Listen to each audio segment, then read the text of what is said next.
March 2nd, 2020, meeting of the Pacifica Planning Commission. Roll call, please. Commissioner Berman. Present. Commissioner Niblin. Here. Vice Chair Rubenstein. Here. Commissioner Big Stick. Present.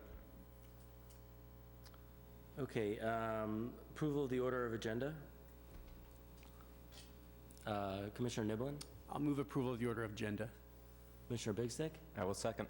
Okay, please vote. Motion is approved. Approval of the minutes from February 3rd, 2020. Chair, would you entertain the salute to the flag? Oh, I'm sorry. Yes. Salute to the flag, please. I pledge allegiance to the flag of the United States of America and to the republic for which it stands, one nation, under God, indivisible, with liberty and justice for all.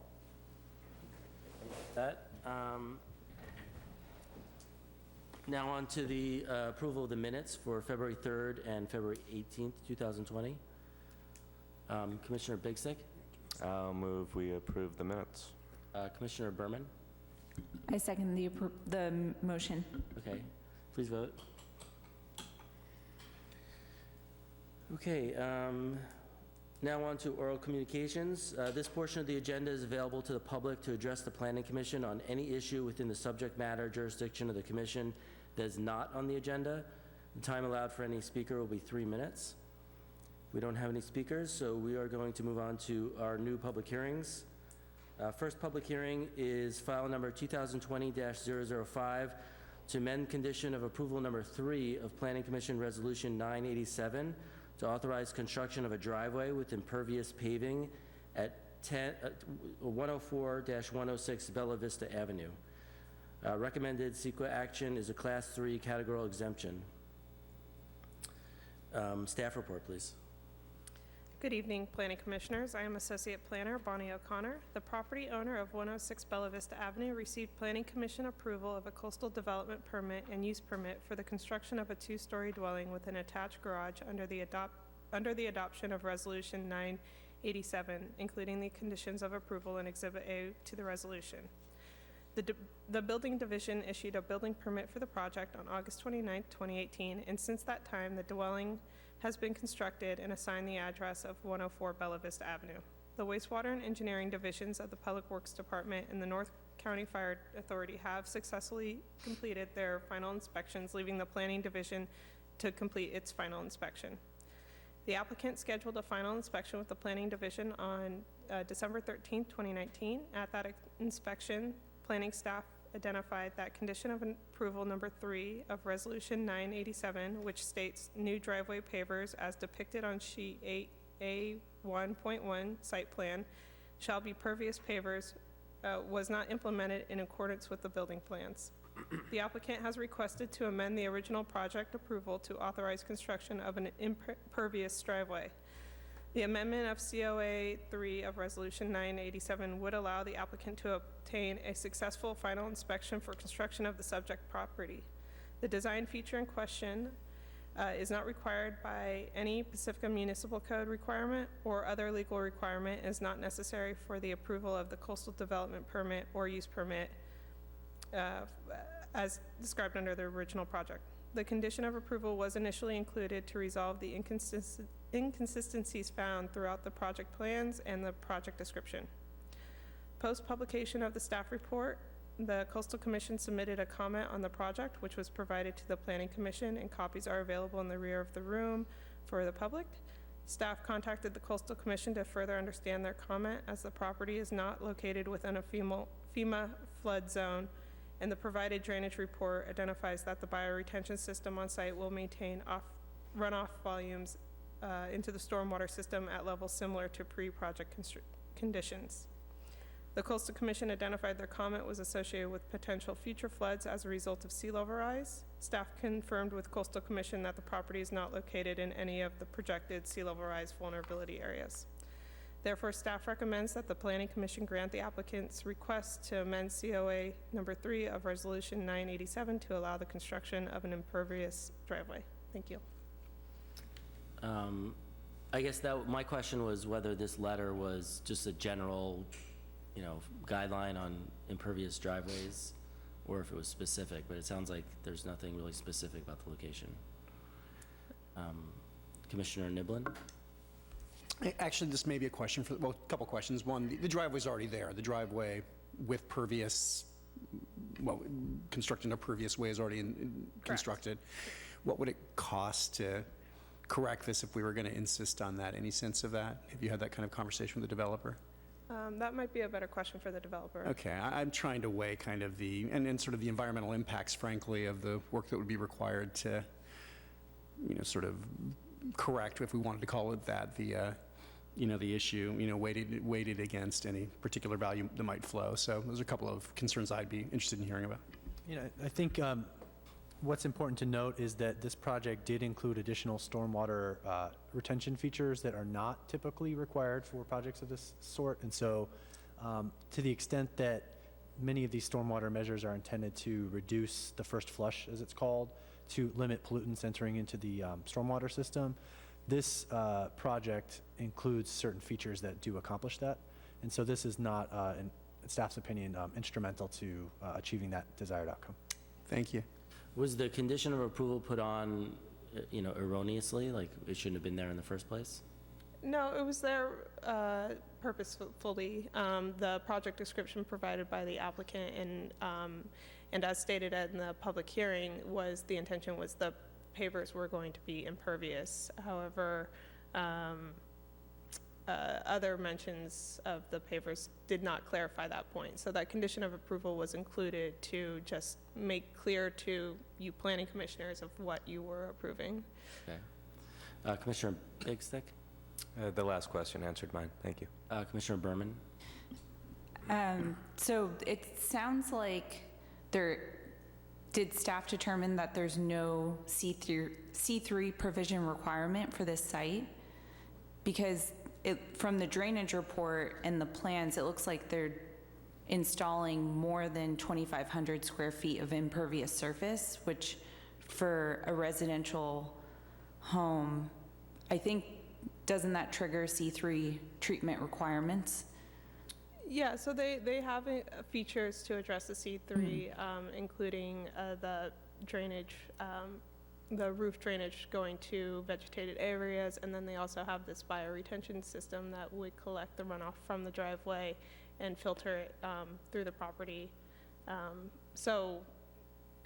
Right, I saw that. I guess when I was going through the staff report and looking through the plans, I was working under the assumption that the site is required to treat their runoff, in which case it looks like the area between the property line and the garage does drain to bioretention. So I guess it's just a matter of the condition of approval specifically stated that a pervious drive was needed, but it appears from the plans, and I could ask the applicant as well, that the runoff is being treated just in a different means, which actually brings up another question. Just to clarify, the driveway we're talking about, is it the pavers between the property line and the garage, or is it the driveway cut onto the road? It's the driveway between the two dwelling units, so more than just the cut of the road. Yeah. So then the property, so in the plans where it has the decorative pavers, so between the property line and the garage. Okay. I think most of my other questions are for the applicant, but I do have a question about the letter we received from the Coastal Commission. I guess, what's the background? This letter came from Julia Kopman Norton. What's the background that they have on this project? Because when I first read this letter, I assumed that they didn't understand that drive was being treated by bioretention. Can you give a little more background on the letter?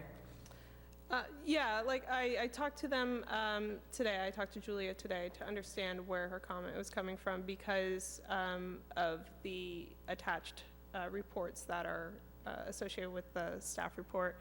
Again, I think her concern was mainly focused on not necessarily addressing flooding concerns of today, but in the future with our LCP update on her mind probably. I don't know how much detail she got into before she submitted that comment, because when I had that conversation with her and she explained that her concern was associated with future potential flooding, I confirmed with her that this property is located outside of any projected vulnerabilities associated with sea level rise, and she basically was like, okay. So. Okay, yeah, I just wasn't sure. Trying to wrap my head around what is required of the site, because with my background, I understand the C3 provision requirements, but I do understand that there's often exceptions or negotiations that, other means of treatment might be appropriate. In general, it looks like the volume and flow of the site is not being changed, which I'd imagine is the Coastal Commission's concern. And treatment appears to be treated through bioretention, but I'll let the applicant speak and I'll ask my other questions. Chair, I just want to clarify, in staff's assessment, this is not a C3 regulated project, Okay. which means in plain language, it's not required to capture its entire storm water, volume. This is not a regulated project because it's less than 10,000 square feet of new or replaced impervious surface. Mm-hmm. And so then it becomes a small project. At the threshold you indicated, 2,500 square feet. There's no requirement to calculate or capture a particular design volume when you're a small project. You simply have to incorporate those measures. And so Right. directing it to vegetated areas, maximizing use of pervious paving, and there are other methods as well. And so I think in my reading of the stormwater design report from the civil engineer for the project, I think there was an incorrect assumption from the outset that applied what may be a County of San Mateo ordinance as referenced in the report, that post-development flows not exceed pre-development flows. But that's not a City of Pacifica requirement for this project. But I suspect that's where this extra bioretention feature came from, even though it's not a C3 requirement applicable in Pacifica. Got it. Okay, thank you. Hopefully that clarifies. It does.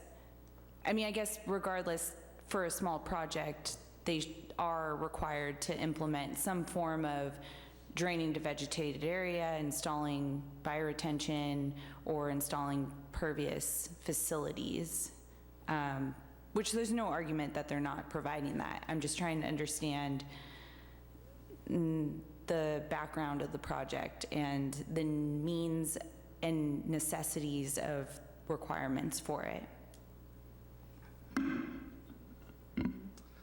Okay, at this time, I'd like to invite the applicant up to describe your project. You have up to 10 minutes. Good evening. Thank you, Commissioners. My name is Brian Brinkman. I'm representing the homeowners tonight.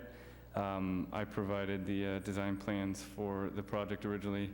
The original project plans did indicate pavers. I think on one of the narratives that I had submitted, I did include the word impervious or impervious pavers.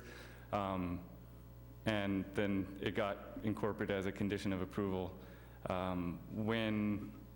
Prior to that, when the stormwater calculations were done by the civil engineer, they were assuming that it was an impervious driveway, so they were collecting all that water. That's why there's two different retention areas. Then during the end of the project, when they were installing those features, they had the civil engineer out to make sure they were implementing everything that they wanted. He indicated that per the design, they didn't need to do pervious paving because it was all accounted for in their retention. So that based on the cost difference, they went ahead with the concrete paving.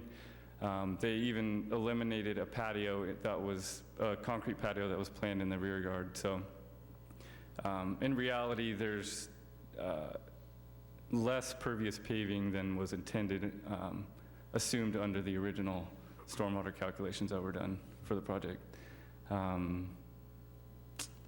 As for cost, there was a question for cost to replacement. The contractor that they were working with said it'd be about $30,000 to tear out the existing concrete and put in pervious paving. If you have any other questions, I'll be happy to answer.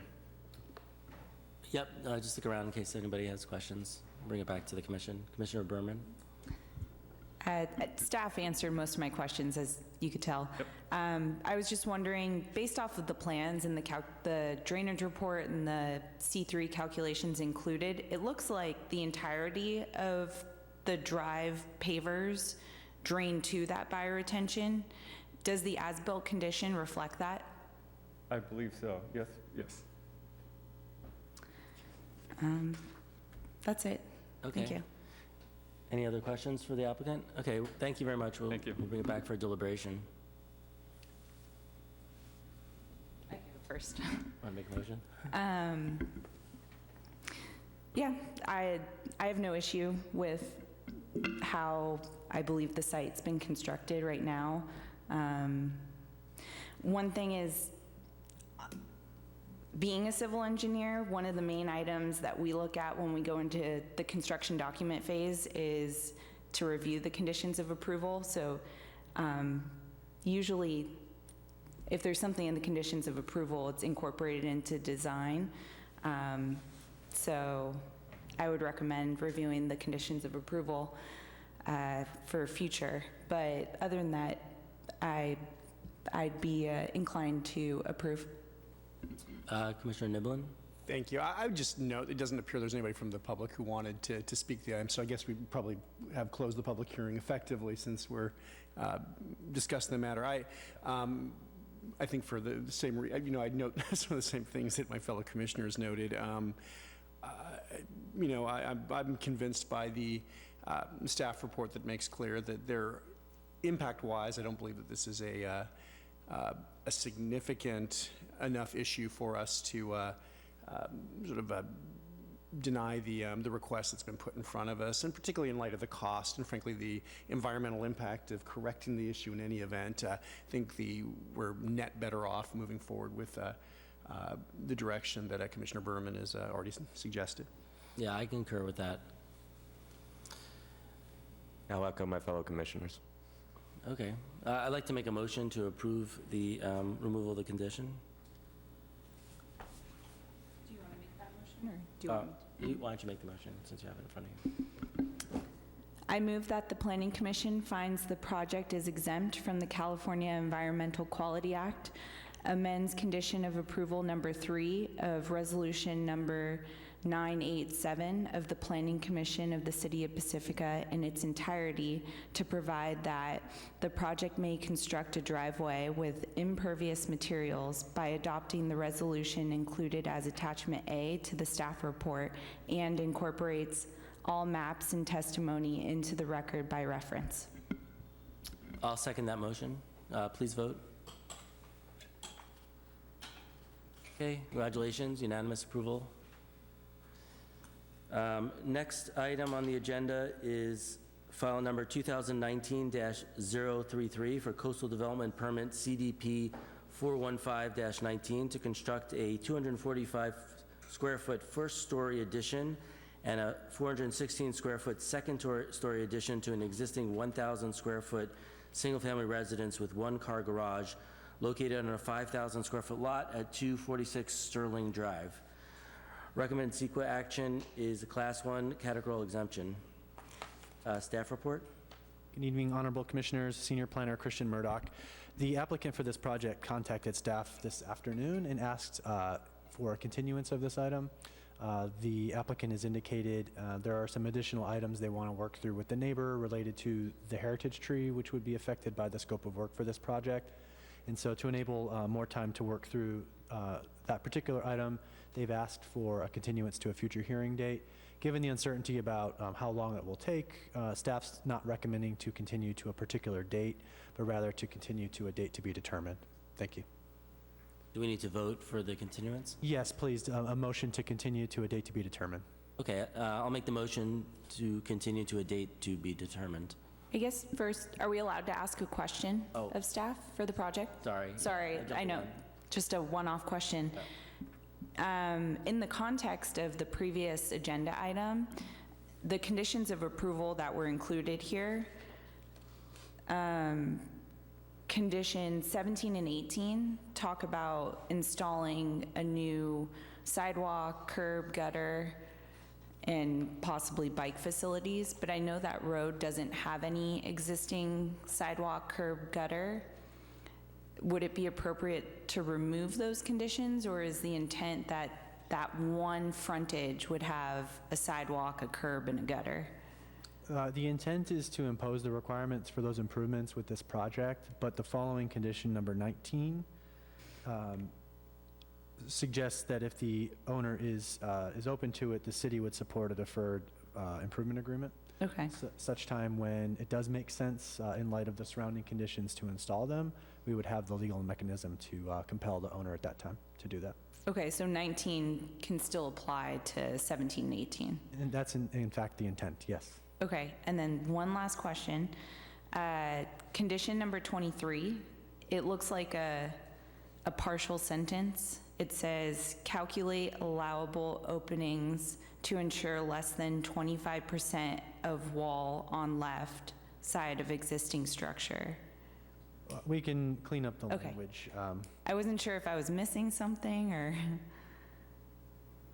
I couldn't tell what that, It's not a well-formed sentence. okay. That's it. Commissioner Bigsick? It's probably on, or no, I was going to make the motion to continue to a date to be determined. Do you have any, should be seconding the... do you have any questions? I have no question. Okay, yeah, go ahead. Has the motion been made by you, or? Okay, then I'll second. Okay, please vote to continue. Okay. Let's see. Next up, Commission Communications. Anybody? Commissioner, wait. Yep. Commissioner Berman. So last week I attended the city council meeting where they reviewed the local coastal land use plan. The meeting went from 7 till 11:30. I got to leave slightly before then, but some main talking items that council brought up on the LCLUP were there was a minor language adjustment on the cost-benefit analysis, really not substantial. They talked about, similar to our meeting, clarifications on the substantial existing structure modifications definition. Talked about really similar items that we did. They wanted to make sure that that language doesn't restrict improvements on the seawall, and staff clarified that the SESM, they call it, is more of a clarification and a definition rather than a restriction or a requirement. So that, I think that was helpful for the public. And then we talked heavily on the Coulson lot, and there was an appeal. That was item number 1 on their LCLUP agenda, and council denied the appeal of the Brown Act violation. I don't know if you guys recall. There was a member of the community wrote a letter to the city and city attorney saying that our planning commission meeting violated the Brown Act, given the language that was provided in the back of the room but not posted in the agenda. I'm sure staff could also kind of refresh our memory on that, but council denied the appeal. And then in talking about the Coulson lot, I was asked a couple questions about our deliberation on the detached language, how we removed detached from the specific to Coulson lot implementation item of the LCLUP, and ultimately council 4-1 kind of decided that they wanted to reincorporate the detached language. Their main reasonings being they have a vision for I guess, smaller, multiple buildings on the lot rather than one building, with the thought that it may present an opportunity to reduce the scale on the lot. So they removed the detached language and approved the language that staff originally proposed. And that was it. Oh, and council approved the LCLUP to be submitted back to Coastal Commission. Awesome of you to have gone and sat through all that. That was appreciated. That was good. Thank you for recalling it. Yeah, sure. I was sitting next to Bonnie, so she had to go through it. I did too. Anybody else? Okay, staff communications? Thank you, Chair. Commissioner Berman provided an excellent summary of the subject matter I was going to cover.